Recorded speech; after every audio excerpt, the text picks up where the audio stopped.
স্বৈরাচারী হাসিনা পতনের আজ 1 বছর পূর্ণ হলো। 1 বছর পূর্তি উপলক্ষে ভালুকা উপজেলা জুড়ে ছিল নানান আয়োজন। উপজেলা বিএনপির আহ্বায়ক মোর্শেদ আলমের নেতৃত্বে ভালুকায় এক বিশাল আনন্দ মিছিল অনুষ্ঠিত হয়।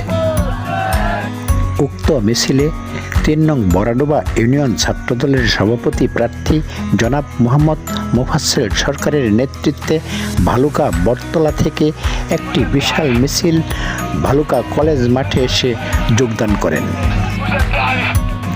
মিছিল শেষে উপজেলা বিএনপির আহ্বায়ক মোর্শেদ আলম গুরুত্বপূর্ণ বক্তব্য রাখেন।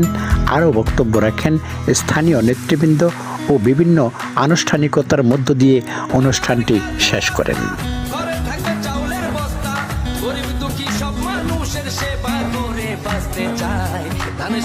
সকলের ভোট চাই ও